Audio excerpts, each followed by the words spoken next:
വോട്ടർമാർക്ക് മുന്നിൽ സരസനായി വരാൻ ശ്രമിക്കുന്ന മുഖ്യമന്ത്രി പിണറായി വിജയന്റെ തനിനിറം വീണ്ടും പുറത്തു വന്നിരിക്കുകയാണ്. PR ഏജൻസികളെ കോടികൾ കൊടുത്ത് വാടകയ്ക്കെടുത്ത് താനൊരു പാവമാണെന്ന് വരുത്തി തീർക്കാൻ ശ്രമിക്കുന്ന പിണറായി വിജയന്റെ മുഖംമൂടിയാണ് കോന്നിയിലെ മണ്ണിൽ ഇപ്പോൾ അഴിഞ്ഞു വീണിരിക്കുന്നത്. ഇമേജ് ബിൽഡിങ്ങിനായി ക്യാമറകൾക്ക് മുന്നിൽ ചിരിച്ചു കളിച്ചു നിൽക്കുന്ന PR വിജയനല്ല യഥാർത്ഥ പിണറായി എന്ന് കേരളം ഒരിക്കൽ കൂടി തിരിച്ചറിഞ്ഞിരിക്കുന്നു.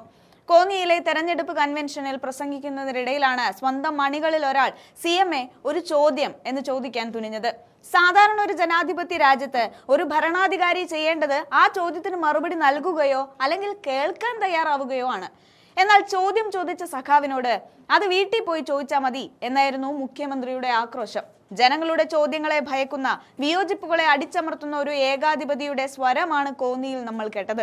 അടിസ്ഥാന സൗകര്യ വികസനത്തെക്കുറിച്ച് വാചാലനാകുന്ന മുഖ്യമന്ത്രിക്ക് സ്വന്തം നാട്ടുകാരന്റെ ചോദ്യത്തിന് മറുപടി നൽകാൻ കഴിയുന്നില്ലെങ്കിൽ ആ വികസനം ആർക്ക് വേണ്ടിയാണ് എന്ന ചോദ്യമാണ് ഇപ്പോൾ ഉയരുന്നത്.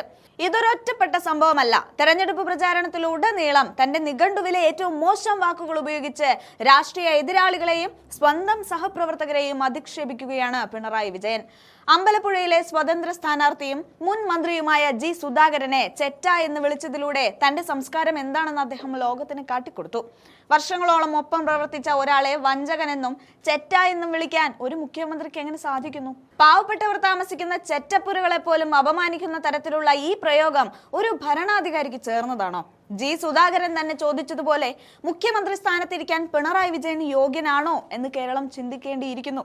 കടക്ക് പുറത്ത് എന്ന് മാധ്യമങ്ങളോട് ആക്രോശിച്ചും ബിഷപ്പിനെ നികൃഷ്ട ജീവി എന്ന് വിളിച്ചും പാർലമെന്റേറിയൻ NK പ്രേമചന്ദ്രനെ പരനാറി എന്ന് വിളിച്ചും ശീലിച്ച പിണറായി വിജയന് മാന്യമായ രാഷ്ട്രീയ ഭാഷ വശമില്ല എന്നതാണ് വാസ്തവം. അധികാരം തലയ്ക്ക് പിടിച്ച ഒരു വ്യക്തിയുടെ ധാർഷ്ട്യമാണ് ഓരോ വാക്കിലും പ്രകടമാകുന്നത്. PR വർക്കിലൂടെ എത്ര വെളുപ്പിക്കാൻ ശ്രമിച്ചാലും ഉള്ളിലെ ഈ സ്വഭാവം ഇടയ്ക്കിടെ പുറത്തു വന്ന് ചാടുമെന്നതിന്റെ തെളിവാണ് കോന്നിയിലെ സംഭവം. ജനാധിപത്യ വിശ്വാസികളായ കേരളത്തിലെ ജനങ്ങൾക്ക് ഈ ധാർഷ്ട്യം ഇനി പൊറുക്കാനാകില്ല. ചോദ്യം ചെയ്യുന്നവന്റെ വായടപ്പിക്കുന്ന, വിയോജിക്കുന്നവനെ അധിക്ഷേപിക്കുന്ന ഈ കിരാത ഭരണത്തിന് അന്ത്യം കുറിക്കാൻ സമയമായിരിക്കുന്നു. സ്വന്തം പാർട്ടിയിലെ നേതാക്കൾക്ക് പോലും ബഹുമാനം നൽകാത്ത, ജനങ്ങളോട് പുച്ഛം മാത്രം കാണിക്കുന്ന ഈ ഭരണാധികാരിയെ ബാലറ്റിലൂടെ പാഠം പഠിപ്പിക്കാൻ UDF അണികളും പൊതുജനങ്ങളും സജ്ജരായി കഴിഞ്ഞു. പിണറായി വിജയന്റെ ഈ വാവിട്ട വാക്കുകൾ കോൺഗ്രസിനും UDFനും വലിയ ആവേശമാണ് പകരുന്നത്. കാരണം ഓരോ തവണ അദ്ദേഹം ഇത്തരത്തിൽ സംസാരിക്കുമ്പോഴും ഓരോ വോട്ട് വീതം UDFന്റെ പെട്ടിയിലേക്ക് വീഴുകയാണ് ചെയ്യുന്നത്.